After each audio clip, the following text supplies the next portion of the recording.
নমস্কার, আমি সঙ্গমিত্রা। আমার এই সহজ রান্না চ্যানেলে আপনাদের সবাইকে স্বাগত। আজ আমি রান্না করছি ওল চিংড়ি। আপনারা খুব সহজে বাড়িতে বানিয়ে নিতে পারেন এই ওল চিংড়ি। আপনাদের যদি এই রেসিপিটি ভালো লাগে তাহলে লাইক এবং শেয়ার করবেন, আর রেসিপিটি কেমন হয়েছে কমেন্ট করে জানাবেন। আরও নতুন নতুন রেসিপি পাওয়ার জন্য চ্যানেলটিকে অবশ্যই সাবস্ক্রাইব করবেন। ধন্যবাদ। প্রথমে ওলকচুটাকে সেদ্ধ করে নেব। এখানে আমি 300 গ্রাম ওলকচু নিয়েছি। ওলকচুটাকে আমি টুকরো টুকরো করে কেটে নিয়েছি। এর মধ্যে দিয়ে দেবো সামান্য একটু নুন আর সামান্য একটু হলুদ গুঁড়ো।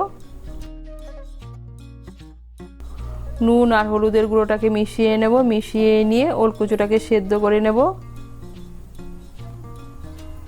এই দেখুন, ওলকচুটাকে সেদ্ধ করে নিয়েছি। খুব বেশি সেদ্ধ করা যাবে না, তাহলে রান্না করতে করতে একদম গলে যাবে। এখন আমি ওলকচুটাকে নামিয়ে নেব। নামিয়ে জলটাকে ভালো করে ঝরিয়ে নেব। আবার কড়াই বসিয়েছি। এর মধ্যে দিয়ে দিচ্ছি সর্ষের তেল। রান্নাটা আমি সর্ষের তেলে করছি, আপনারা চাইলে সাদা তেলেও করতে পারেন।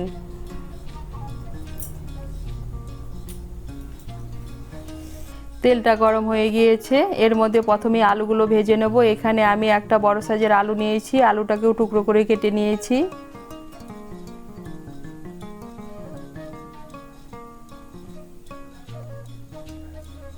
এর মধ্যে দিয়ে দেবো সামান্য একটু নুন আর সামান্য একটু হলুদের গুঁড়ো।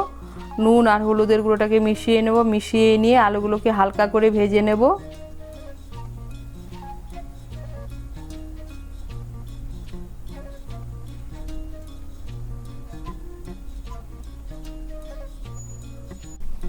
এই দেখুন, আলুগুলোকে আমি হালকা করে ভেজে নিয়েছি। এখন এর মধ্যে দিয়ে দেব সেদ্ধ করা জল ঝরানো ওল।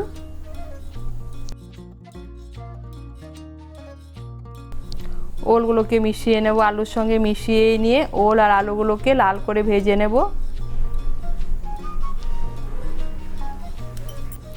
এই দেখুন, ওল আর আলুগুলোকে লাল করে ভেজে নিয়েছি। এখন এগুলোকে তুলে নেব।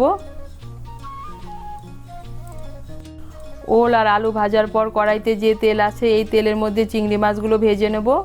এখানে আমি 250 গ্রাম চিংড়ি মাছ নিয়েছি। মাছগুলোকে ভালো করে ধুয়ে সামান্য একটু নুন আর সামান্য একটু হলুদ গুঁড়ো মেখে নিয়েছি।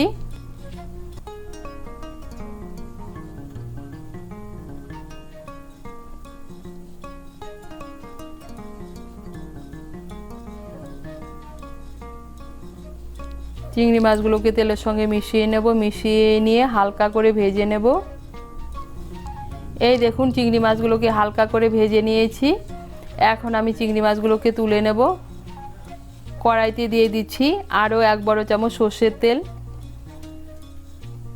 তেলটা গরম হলে এর মধ্যে দিয়ে দেবো একটা তেজপাতা, দিয়ে দিচ্ছি একটা শুকনো লঙ্কা, দিয়ে দিচ্ছি গোটা গরম মশলা। গরম মশলার মধ্যে নিয়েছি এলাচ, লবঙ্গ আর দারচিনি।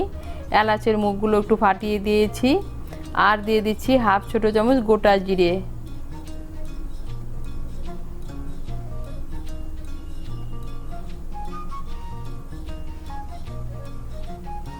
ফোড়নটা দিয়ে একটু নাড়াচাড়া করে নিয়ে ফোড়নের থেকে যখন সুন্দর গন্ধ বেরোবে তখন এর মধ্যে দিয়ে দেবো পেঁয়াজ কুচি। এর মধ্যে দিয়ে দিচ্ছি একটা বড় সাইজের পেঁয়াজের হাফ কুচি। পেঁয়াজ কুচিটাকে মিশিয়ে নেব তেলের সঙ্গে। মিশিয়ে নিয়ে লাল করে ভেজে নেব।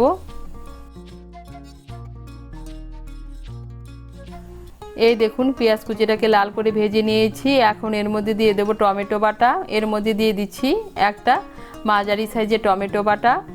টমেটো বাটাটাকে মিশিয়ে নেব। মিশিয়ে নিয়ে হালকা করে একটু ভেজে নেব।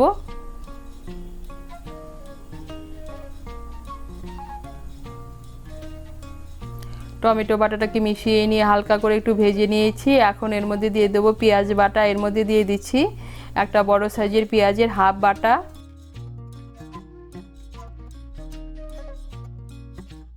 পেঁয়াজ বাটাটাকে মিশিয়ে নেব। মিশিয়ে নিয়ে পেঁয়াজ বাটাটাকেও হালকা করে একটু ভেজে নেব। পেঁয়াজ বাটাটাকে মিশিয়ে নিয়ে একটু ভেজে নিয়েছি। এখন এর মধ্যে দিয়ে দেবো আদা বাটা। এর মধ্যে দিয়ে দিচ্ছি 1 চামচ আদা বাটা। আদা বাটাটাকে মিশিয়ে নেব।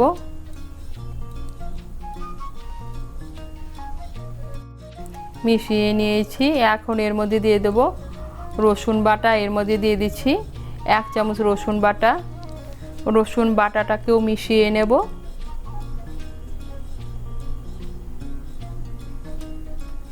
মিশিয়ে নিয়েছি। এখন দিয়ে দেব কাঁচা লঙ্কা বাটা। এর মধ্যে দিয়ে দিচ্ছি 1 চামচ কাঁচা লঙ্কা বাটা। ঝালটা আপনারা আপনাদের স্বাদ মতো দেবেন। মিশিয়ে নেব কাঁচা লঙ্কা বাটাটাকেও। এখন এর মধ্যে দিয়ে দেব জিরে বাটা, ধনে বাটা। এর মধ্যে দিয়ে দিচ্ছি 2 চামচ জিরে বাটা, ধনে বাটা। আমি বাটা মশলা দিয়ে রান্নাটা করছি, আপনারা গুঁড়ো মশলা দিয়েও এই রান্নাটা করতে পারেন। জিরে বাটা, ধনে বাটাটাকে মিশিয়ে নেব। মিশিয়ে নিয়ে একটু ভেজে নেব। এখন এর মধ্যে দিয়ে দেব হলুদ গুঁড়ো। এর মধ্যে দিয়ে দিচ্ছি 1/2 ছোট চামচ হলুদের গুঁড়ো। দিয়ে দিচ্ছি কাশ্মীরি লঙ্কার গুঁড়ো। এর মধ্যে আমি দিয়ে দিচ্ছি 1 ছোট চামচ কাশ্মীরি লঙ্কার গুঁড়ো। এটা ঝাল হবে না, কালারের জন্য দিচ্ছি। এর মধ্যে দিয়ে দিচ্ছি সামান্য একটু জল। জলটাকে মিশিয়ে নেব। মিশিয়ে নিয়েছি। এখন এর মধ্যে দিয়ে দেব স্বাদ মতো নুন।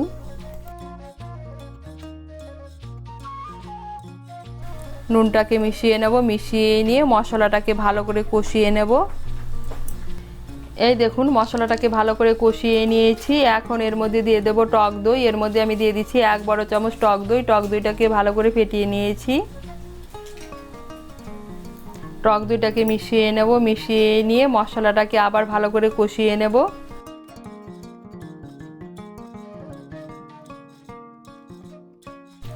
টক দইটাকে মিশিয়ে নিয়ে মশলাটাকে ভালো করে কষিয়ে নিয়েছি। এই দেখুন মশলা থেকে তেল ছেড়ে দিয়েছে, তার মানে মশলাটা ভালো করে কষানো হয়ে গিয়েছে।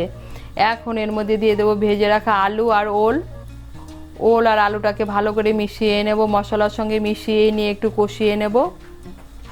এই দেখুন ওল আর আলুটাকে ভালো করে কষিয়ে নিয়েছি। এখন এর মধ্যে দিয়ে দেবো জল। আপনারা যেরকম ঝোল খেতে পছন্দ করেন সেই অনুযায়ী জল দেবেন। আমি এর মধ্যে 2 কাপ আর 1/2 কাপ গরম জল দিচ্ছি। জলটাকে ভালো করে মিশিয়ে নেব।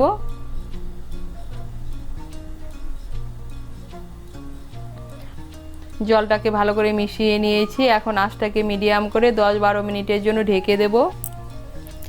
আঁচটাকে মিডিয়াম করে 10-12 মিনিটের জন্য ঢেকে দিয়েছিলাম। এই দেখুন আলু আর ওল সেদ্ধ হয়ে গিয়েছে। এখন এর মধ্যে দিয়ে দেব ভেজে রাখা চিংড়ি মাছগুলো।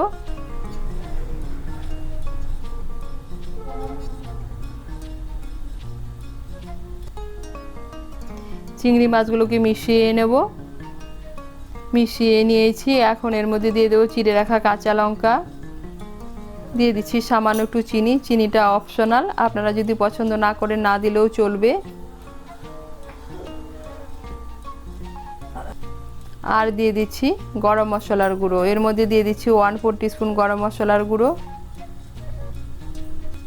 চিনি আর গরম মশলার গুঁড়োটাকে ভালো করে মিশিয়ে নেব। মিশিয়ে নিয়ে আঁচটাকে বাড়িয়ে আরও 2-3 মিনিট রান্না করে নেব।